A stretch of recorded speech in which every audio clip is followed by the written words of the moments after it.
Good morning. Happy Saturday to you. Taking a live look right now outside of Horsetooth Reservoir. A great weekend to get out there. Thanks so much for joining us this morning. I'm Lauren Scafidi.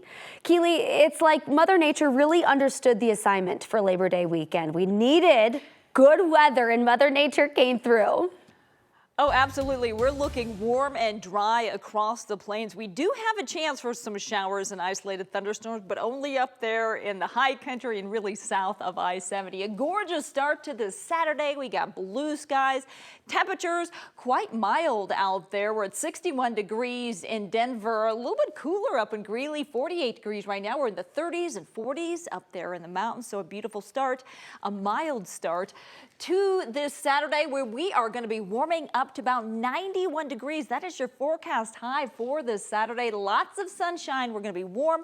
We're going to be dry right on through the day. Forecast highs across the plains. We're looking at 80s, low 90s, and up in the high country 70s and 80s. Live radar, we're quiet out there. A little bit of southwesterly flow is going to bring us some moisture again down across the southern mountains. Some gusty storms isolated in nature. That is about it. We are staying dry up and down the I-25 corridor. So your weather headlines for this Saturday, again, dry through the weekend, warm with temperatures in the 90s today. We're going to see a couple more days of temperatures in the low 90s as we head through the week. And your Labor Day is actually looking quite warm as well. A little bit breezy. Those winds picking up tomorrow and Monday as well. So that does increase the risk for some wildfires out there. We'll talk more about that coming up in your full forecast in just a bit. Thank you, Keely. Right now, a man is facing charges in the death of a dog breeder in Idaho Springs. The Clear Creek County Sheriff's Office announced that they recommended first-degree murder and other charges against 36-year-old Sergio Ferrer.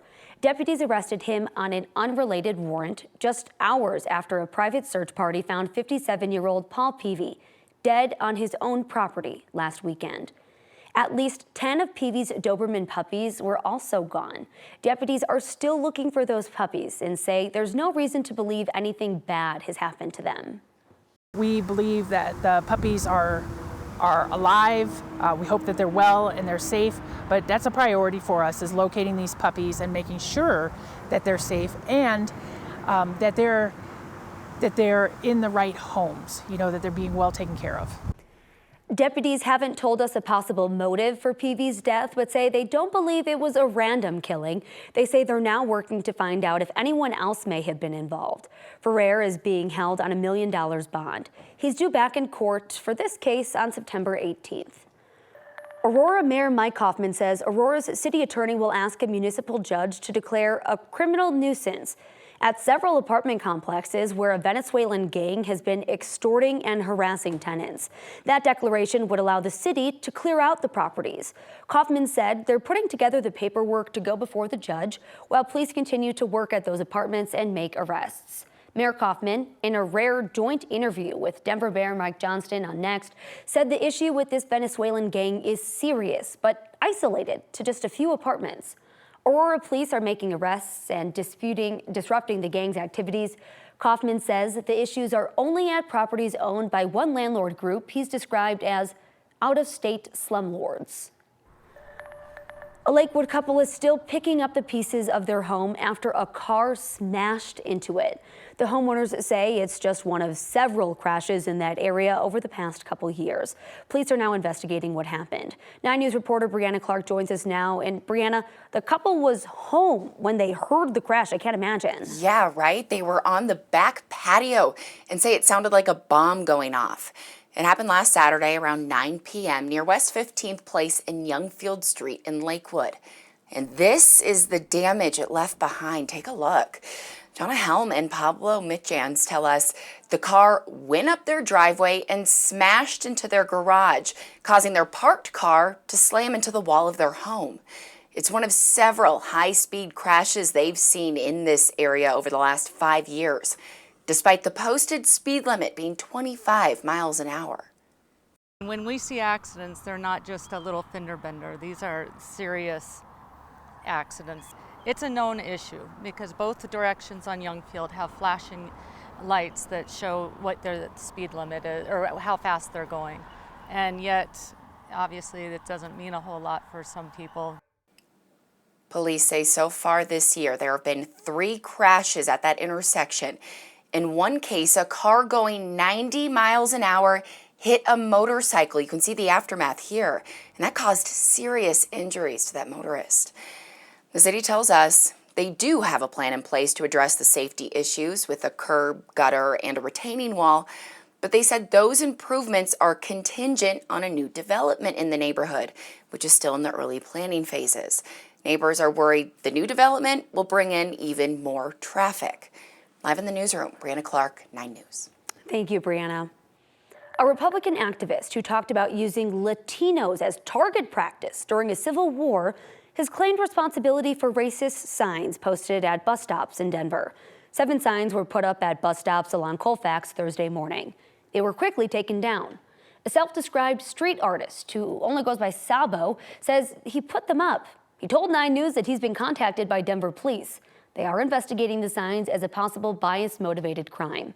Denver Police Chief Ron Thomas will only say his department has strong leads. He says, at the very least, there could be city charges for illegally posting the signs on public or private property. This is not the city that we moved to. This is not the city that we grew up in. This is not the city that we live in.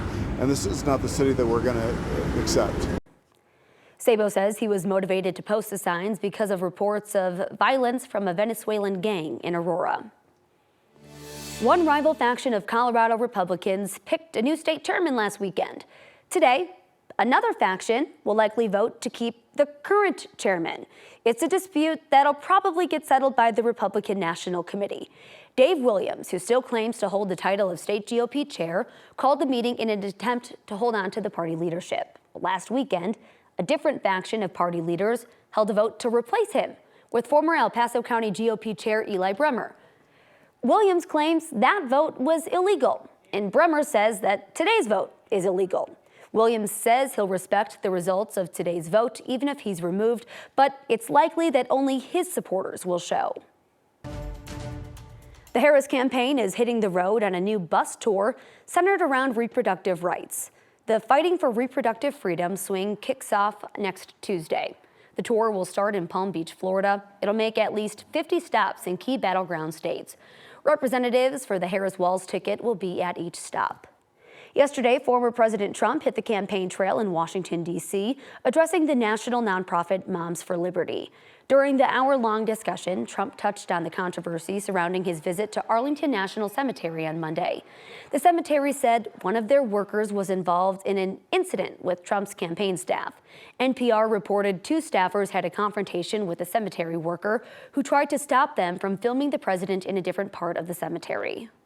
I stood with different people over different graves and took pictures. I didn't want to take pictures, but I wanted to take them if they wanted to take them. And the former president of the United States is with them. They're very happy about that. Trump went on to claim that his team got a call from the White House accusing him of using the visit as a publicity stunt. Trump campaign officials have denied some of the details surrounding the confrontation at the cemetery. A judge in Brazil is taking the social media platform X offline. The judge suspended X in the country yesterday after the platform's owner, Elon Musk, didn't appoint a new legal representative or settle outstanding fines. This is the latest development in a months-long feud between Musk and the judge, centered around free speech, far-right X accounts, and misinformation.